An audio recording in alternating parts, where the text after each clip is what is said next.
Adapun kelompok 2 akan membahas tentang masalah pencemaran lingkungan oleh limbah industri dan limbah rumah tangga. Adapun pokok pembahasannya yakni uraikan penyebab masalah yang terjadi secara ilmiah. Penyebab terjadinya pencemaran lingkungan acap kali berasal dari aktivitas kecil manusia. Tanpa sadar, kegiatan industri tidak mengolah sampah hingga kerap menggunakan kendaraan meski perjalanan dekat, sehingga terjadi penyebabnya pencemaran lingkungan. Pencemaran lingkungan bukanlah fenomena baru, tapi menjadi masalah besar dunia yang dihadapi umat manusia. Penyebab terjadinya pencemaran lingkungan utama morbiditas dan mortalitas. Penyebab masalahnya terjadi pencemaran lingkungan oleh limbah industri yaitu pembuangan limbah yang dilakukan secara ilegal dapat mengontaminasi saluran air yang menyebabkan kerusakan pada lingkungan laut ataupun sungai dan sekitarnya.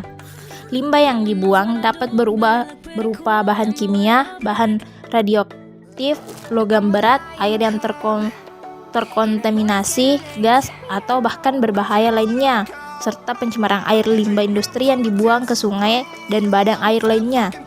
Seiring waktu, itu akan menyebabkan kontaminasi pasrah sehingga mengakibatkan kematian spesies air. Begitu pula dengan aktivitas manusia melalui industrialisasi, urbanisasi, pertambangan, dan eksplorasi berada di garis depan penyebab terjadinya pencemaran lingkungan global. Baik negara maju maupun berkembang sama-sama menanggung beban tersebut. Penyebab dan dampak pencemaran air oleh limbah pemukiman sepertinya menjadi salah satu sumber utama dan penyebab pencemaran air yang memberikan dampak paling kentara terutama pada masyarakat perkotaan di Indonesia. Limbah pemukiman rumah tangga yang menjadi salah satu penyebab pencemaran air diakibatkan oleh aktivitas manusia itu sendiri, dan pada akhirnya pencemaran air ini juga memberikan dampak serta akibat yang merugikan bagi manusia itu pula. Perubahan ini diakibatkan oleh aktivitas manusia. Limbah pemukiman rumah tangga mengandung limbah domestik berupa sampah organik dan sampah anorganik serta deterjen.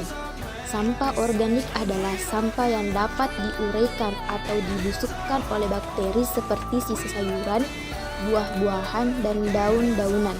Sedangkan sampah anorganik seperti kertas, plastik, gelas atau kaca, kain, kayu-kayuan, logam, karet, dan kulit.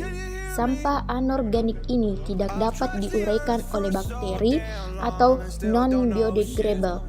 Selain sampah organik dan anorganik, deterjen merupakan limbah pemukiman yang paling potensial mencemari air. Padahal sampah ini hampir setiap rumah tangga menggunakan deterjen. Adapun dampak pencemaran air yang disebabkan oleh limbah pemukiman mendatangkan akibat atau dampak diantaranya yaitu berkurangnya jumlah oksigen terlarut di dalam air karena sebagian besar oksigen digunakan oleh bakteri untuk melakukan proses pembusukan sampah. Upaya pemerintah dalam mengatasi pencemaran lingkungan. Melansir dari website banglika.go.id, upaya pemerintah dalam penanggulangan pencemaran lingkungan yang pertama adalah melakukan pengawasan atas penggunaan beberapa jenis pestisida, insektisida, dan bahan kimia lain yang berpotensi menjadi penyebab dari pencemaran lingkungan. Yang kedua adalah melakukan penghijauan dengan menanam kembali pepohonan. Yang ketiga, menempatkan industri atau pabrik terpisah dari kawasan permukiman penduduk, di mana kita ketahui bahwa industri atau pabrik sangat mengganggu aktivitas dan kehidupan masyarakat. Maka dengan adanya pemisahan seperti ini, masyarakat mendapatkan sedikit ketenangan. Yang keempat adalah melakukan penyuluhan dan pendidikan lingkungan untuk menumbuhkan kesadaran masyarakat tentang arti dan manfaat lingkungan hidup yang sesungguhnya. Yang kelima adalah mengatur sistem pembuangan limbah industri sehingga tidak mencemari lingkungan. Yang keenam, memberikan sanksi atau hukuman secara tegas terhadap pelaku kegiatan yang mencemari lingkungan. Tindak-tindakan lingkungan hidup saat ini diatur dalam Undang-Undang Nomor 32 Tahun 2009 tentang Perlindungan dan Pengelolaan Lingkungan Hidup pada bab 15, yaitu mulai dari pasal 97 sampai dengan pasal 120. Dalam seminar teknologi industri hijau yang ketiga yang bertema Masking Indonesia 4.0 Green Technology Innovation Tower Sustainable Industry, salah satu yang akan dijalankan pemerintah menurutnya melalui circular economy pada industri yaitu menerapkan 5R, reduce, reuse, recycle, recovery, and repair.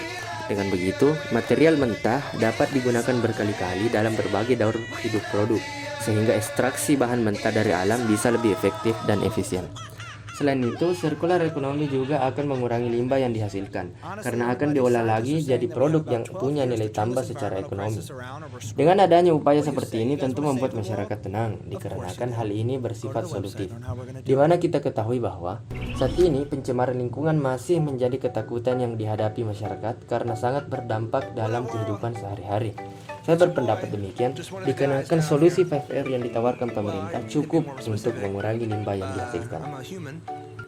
Yang ketiga, yaitu pihak mana sajakah yang memiliki kewajiban untuk terlibat mengatasi masalah pencemaran lingkungan oleh limbah industri dan limbah rumah tangga, dan rumuskan saran kepada pemerintah tersebut dan bagaimana tindakan yang harus dilakukan.